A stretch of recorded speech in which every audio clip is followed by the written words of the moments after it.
તબીબના prescription વિના ખુલ્લેઆમ વેચાતી નશાકારક દવાઓએ સુરત શહેરના યુવાનોને ગંભીર રીતે ભરડામાં લીધા છે। આ જીવલેણ પ્રવૃત્તિને જડમૂળથી ઉખેડી ફેંકવા માટે સુરત પોલીસે કમર કસી છે અને આજે શહેરના 6 અલગ અલગ ઝોનમાં મેગા ડ્રાઈવનો પ્રારંભ કર્યો છે। ખાસ વાત એ છે કે આ ડ્રાઈવમાં શહેર પોલીસ વિભાગના ડીસીપી કક્ષાના અધિકારીઓ ઉપરાંત સ્પેશિયલ ઓપરેશન ગ્રુપ પણ જોડાઈને નશાના કાળા કારોબાર વિરુદ્ધ ઓપરેશન હાથ ધરાયું છે।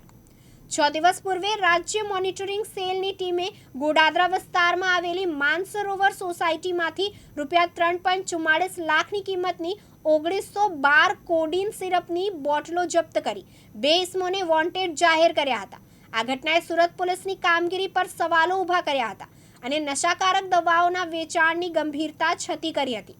આ જ ઘટના બાદ સુરત પોલીસ એક્શન મોડમાં આવી ગઈ છે। શહેરના કેટલાક મેડિકલ સ્ટોરના સંચાલકો ડોક્ટરના પ્રિસ્ક્રિપ્શન વિના જ નશાયુક્ત દવાઓનું વેચાણ કરી રહ્યા હોવાની ચોક્કસ બાતમી પોલીસને મળી હતી। આ માહિતીના આધારે નશાના આ દૂષણને રોકવા માટે એક વિશેષ મેગા ડ્રાઈવની રૂપરેખા તૈયાર કરવામાં આવી હતી।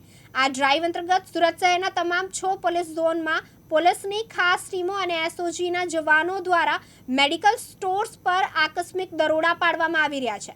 આ ટીમો દ્વારા મેડિકલ સ્ટોર્સમાં રહેલા નશાયુક્ત દવાઓના સ્ટોકની ઝીણવટભરી તપાસ કરવામાં આવી રહી છે।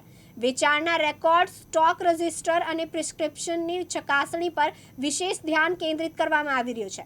પોલીસનું લક્ષ્ય આવા મેડિકલ સ્ટોર્સને શોધી કાઢવાનું છે જે કાયદાનું ઉલ્લંઘન કરીને યુવાનોને નશાના રવાડે ચઢાવી રહ્યા છે। પોલીસની આ કડક કાર્યવાહીથી મેડિકલ સ્ટોર્સના સંચાલકોમાં ફફડાટ વ્યાપી ગયો છે। સુરત શહેરના નાગરિકો પણ પોલીસની આ પહેલને આવકારી રહ્યા છે અને આશા રાખી રહ્યા છે કે આ મેગા ડ્રાઈવ નશાના કાળા કારોબાર પર સંપૂર્ણપણે અંકુશ લાવી શકશે અને શહેરને નશામુક્ત બનાવવામાં મદદરૂપ થશે। શહેરના માન્ય પોલીસ કમિશનર શ્રી અનુપમસિંહ ગેહલોત દ્વારા એક સુરત શહેરની સમગ્ર પોલીસની એક ડ્રાઈવ રાખવામાં આવેલી। એ ડ્રાઈવની અંદર જે વધતી જતી એનડીપીએસની પ્રવૃત્તિઓ છે તો એને અંકુશમાં લેવા માટે એવું ધ્યાનમાં આવેલું છે કે જે કોડીન સિરપ, અલ્પ્રામોઝોલ દવા જે છે લોકો નશો કરવા માટે લેતા હોય છે અને એના માટે થઈ અને આજે માનનીય સીપી સરે એક ડ્રાઈવ રાખેલી જેમાં 6 ડીસીપી જોડાયા, 12 એસીપી જોડાયા, 36 પીઆઈ, 40 પીએસઆઈ ને 300થી વધુ પોલીસ જવાનો જોડાયા હતા।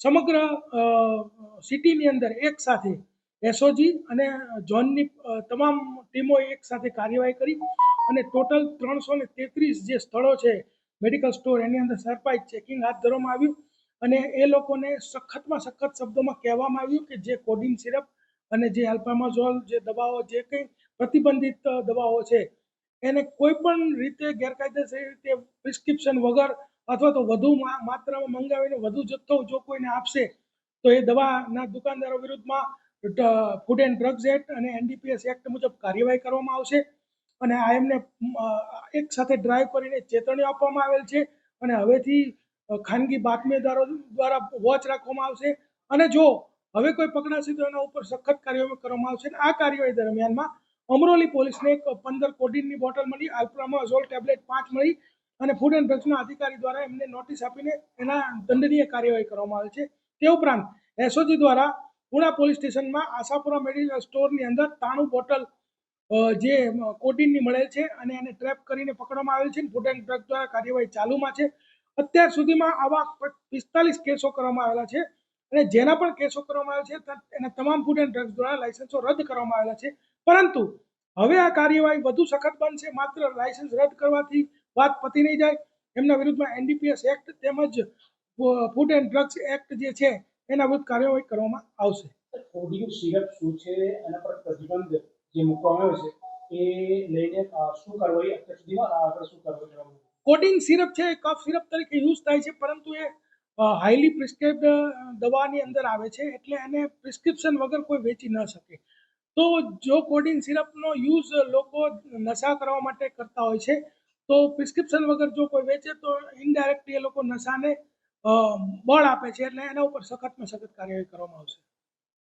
આજે જે ડ્રાઈવ કરવામાં આવી એમાં પહેલા ટ્રેપ ને પછી સમજણ આપવામાં આવી?